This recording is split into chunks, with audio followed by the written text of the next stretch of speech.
Здравствуйте. 47-й урок. Первыми были шумеры.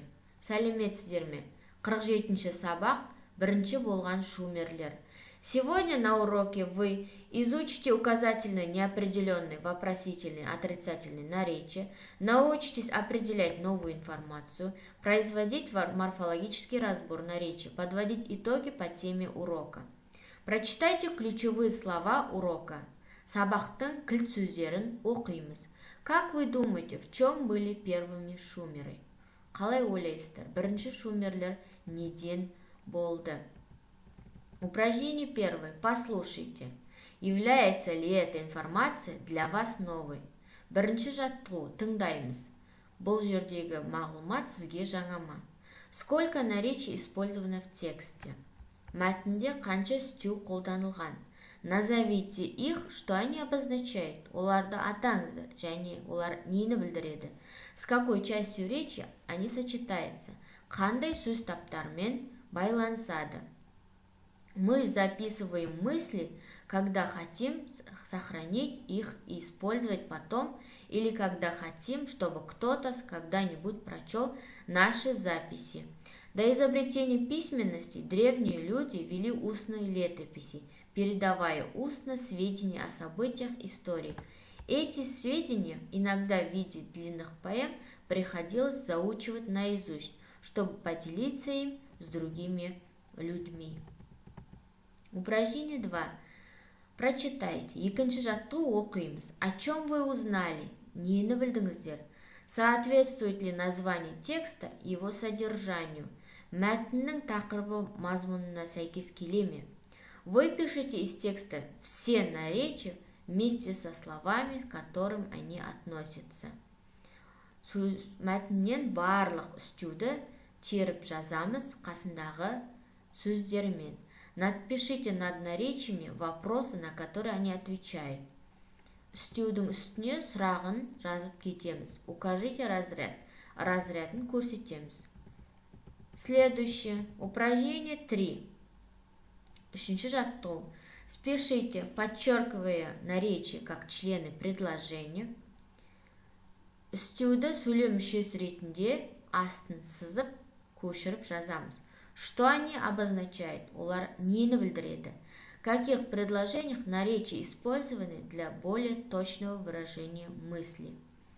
Қай сөйлемде стю ойды анық жеткізу үшін қолданылған? Можно ли в них опустить наречие? Бұл жерден стюді алып тастауға бола ма? Из какого произведения данные строки? Қандай мәтіннен бұл жолдар алынған? Укажите автора. Авторын көрсетіңіз. Среди наречий выделяются указательные здесь, там, тут, туда, тогда и другие, неопределенные где-то, куда-то, где-нибудь, кое-где и другие, вопросительные где, куда, когда, зачем и другие, отрицательные нигде, никуда, нигде, никогда и другие. Запомни правила. Упражнение 4. Спешите, обозначая выделенные наречия как члены предложения. Төртінші жаттығу. Стюді сөйлем мүшесі ретінде белгілеп, көшіріп жазамыз. В каком значении они употреблены? Қандай мағынада қолданылған? Скажите, из басен какого писателя эти строки? Бұл жолдар қай жазушының ертегісінен? Соны айтамыз. Упражнение 5. Прочитайте и озаглавьте текст. Какую новую информацию вы получили? Определите стиль и тип текста. 5-ші жаттығу. Оқимыз және ат қоямыз. Қандай жаңа мәлімет алдыңыз? Бұл жерде стильді көрсетеміз және мәтіннің түрін анықтаймыз. Следующее. Работа в группах. Топтық жұмыс. Укажите количество наречий в первом абзаце.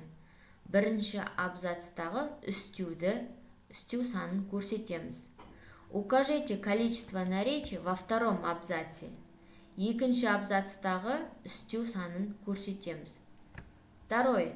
Выпишите из первого абзаца наречий, поставьте к ним вопросы. Бірінші абзацтағы үстеуді теріп жазамыз және сұрақ қоямыз. Выпишите из второго абзаца наречия, поставьте к ним вопросы. Екінші абзацтағы үстеуді теріп жазамыз және сұрақ қоямыз. Третье. Сформулируйте к первому абзацу один тонкий и один толстый вопросы. Бірінші абзацқа жуан және жіңішке сөйлем құрастырамыз. Упражнение 6. Алтыншы жаттығу. Подведите итоги по теме наречия, ответив на вопросы. Сұрақтарға жауап беріп, үстеу тақырыбын қорытындылаймыз. Первый. Что называется наречием? Үстеу дегеніміз не? Как звучит этот термин на родном языке? Өз тіліңізде бұл қалай аударылады? Второй. Какую синтаксическую функцию выполняют наречия? Қандай синтаксистік қызмет атқарады үстеу? На какие смысловые группы делится наречие?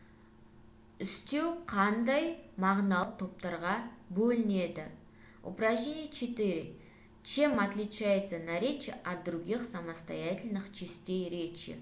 Үстеу басқа сөз таптарынан қандай айырмашылық атқарады? Задание УС. УС тапсырмасы. Выпишите наречие стихотворения монолог актера Кайырбекова. Сделайте морфологический разбор двух-трех наречий. Кайырбековтың монолог актер атты өлең жолдарынан үстеулерді теріп жазамыз. Және де морфологиялық талдау жасаймыз үстеулерге. Урок окончен. До свидания.